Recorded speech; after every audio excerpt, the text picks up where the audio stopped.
I'm sure a great many of you are familiar with this picture. These are, of course, hole punch clouds where you see these absent circular formations in a bank of clouds that have no real good explanation other than there was some type of a craft there that went through and somehow, using some type of technology, left a perfectly cut circle as it exited. I'm also sure that a lot of you are aware of the statues on Easter Island. There's been a great deal of speculation as to why they were put there, how they were done. And the final thing is volcanoes and their propensity to have these saucer-shaped craft around them while they are outgassing, while they're erupting. Well, in tonight's video, I'm going to show you evidence of all three in one tiny area of Antarctica. I know it's kind of a stunning thing. When I found it, I'm like, I couldn't believe it myself. So we're only going to be looking at one tiny area today, but the three things are just mind-blowing. These saucer-shaped craft have been seen all over the world: China, South America, Russia, here. It's really not too much of a matter of if, it's just who and why, and when are we going to get the full story about these craft and why they are so interested in volcanoes. I brought up three different maps. This one is a rendering of what Antarctica might have looked like before the damage created by the ice. The ice down there, of course, being miles thick, the movement of the glaciers has ripped apart the land, ground mountains down, and completely changed the lay of the land. But where we're going to be talking about today, I'm going to try to zoom in here, is almost down here around, this map shows it at about 7 o'clock. It's right here. It's, of course, down here is 6 o'clock when we do reference. The part by Argentina is noon. Where this large bay opens up, there's what looks like an active volcano. And let me see if I can bring up the topographical real quick. About right here, this shows very clearly the top of a mountain. What looks like there's one here and there's one here, and I think what we're looking at is actually the one here today, not the one out on the tip of the isthmus. But Google Earth Pro has an amazing image that I wanted to show you guys, and it goes right along with everything that we have seen for years and years and years. Now I have this kind of spun around. Of course, this would be 12 over here, just so that I can get the angle right to show you this. This up here would be using our reference model, 3 o'clock, 6 o'clock, and then down here, 7, 8 o'clock in that region. Now, as we come in, I'm going to click off the time slider real quick to show you what they're hiding. It's just this one area right here. Now, that peninsula, that isthmus right here, you have a mountain here, and when you zoom in and you look at this, it very much looks exactly like the top of a volcano. It more than likely is. But the first thing that got my attention were some cloud formations we'll look at in a second, and some monuments on the side of the volcano. But I have to show you this first. Now I'm going to try to zoom in here as close as I can without kicking down to ground level, just so you can see there's nothing here. Now watch what happens when I go into historical imagery. Look right here.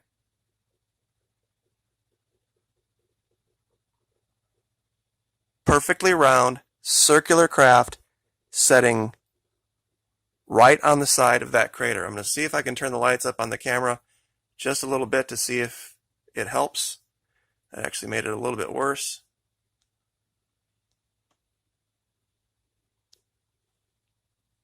Right there. There is a circular craft setting right on the edge of the inside of this crater. And you can see the outer rim, and then you can see that inner top, what looks like cockpit rim, for lack of a better term.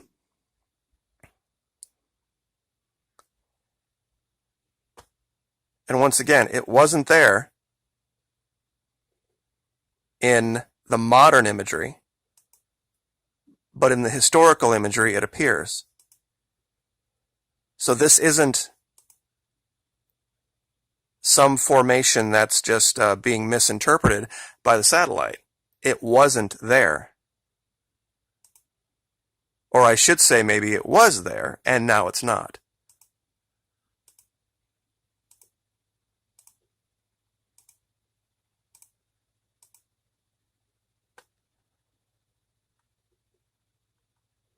Now, to add to that, let's see if I can find the right layer. And you can see how much everything changes. And how they only give you access to certain things at certain times. I'm going to spin the aspect around to show you these cloud formations right on the inside of the crater. Remember the picture we started with?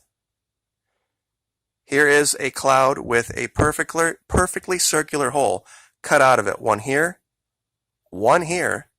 and two more here, right by each other. Right next to what looks like a craft that would fit perfectly in one of these formations in the clouds.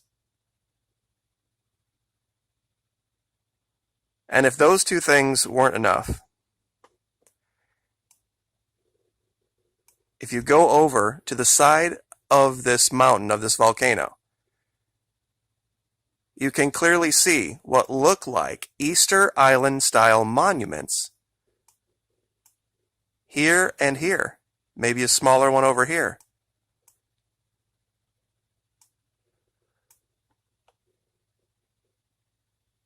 The imagery, you can see it in the shadow for sure. Especially this far one, you can see the shoulders, you can see the head. This one's a little less defined, but it's definitely there. So we have a craft on the inside of a crater. We have holes in the clouds above the crater that match the craft. And then we have these monuments on the side of the same mountain. I'm not really sure what more anyone could put all together in one tiny area to let you know that there is something a whole lot more than just ice, rock, and snow down here.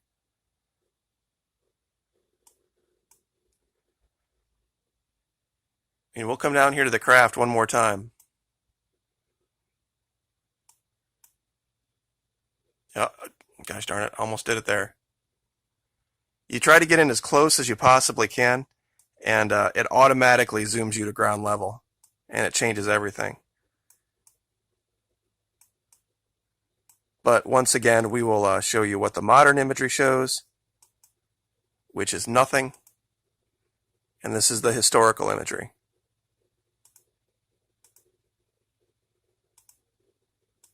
That's clearly evidence of a craft. And this by itself, you almost might be able to make the allegation that, oh, well, look, it's a rock, it just happens to be round. But that does not explain, in any way, shape, or form, these cloud formations through here. And just to add, I didn't even mark this, but it's kind of tough to see in the imagery. But it almost looks like somebody has picked up, and it hasn't picked it up well, I will grant you that, what looks like a human figure of some kind walking in the region. I didn't even mark it because I just wasn't sure, but the more I look at it from a distance,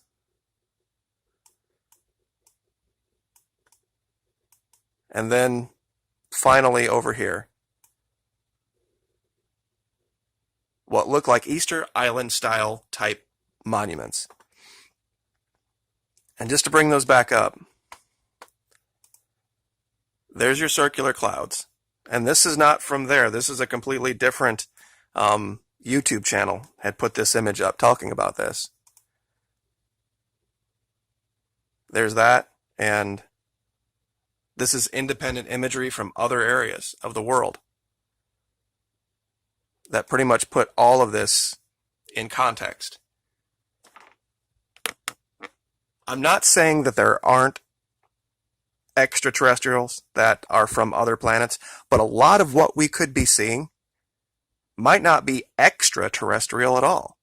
It might be right from here, just places that we haven't gotten to yet. And I'll say this again, there are tribes in the Amazon we have had no contact with. And the Amazon is pretty well explored. And it doesn't take some giant expedition to go fly over the Amazon. There's modern first world countries all around it.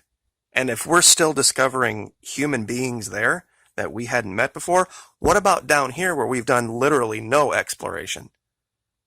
And now that, of course, it's been revealed that underneath the ice, science has told us that there are channels, there are tunnels that have enough heat from the volcanic activity to where you can walk around in a t-shirt, would show that it's got all of the necessary prerequisites for life. It's got fresh running water, there's plant life, there's animal life, and there's a temperate climate. Now I think it's just a matter of time. And I think that's what they might be working on. They're trying to find a way to reveal this without causing some huge panic, that there's some advanced civilization that could end us at their will, just minding their own business, at least for now, down in Antarctica. So we will leave that there, but to put all three of those things in one area, I couldn't have done it myself. And like I said, I'm going to give you the coordinates. Anybody can Photoshop anything, but the reason I do my videos the way that I do them is so that you can go to your own copy of Google Earth Pro using the historical imagery, the time layers, the aspect, and the resolution layers, and find it for yourself, because your copy is going to be the exact same as my copy. The only thing that mine will have are the marks of where things are.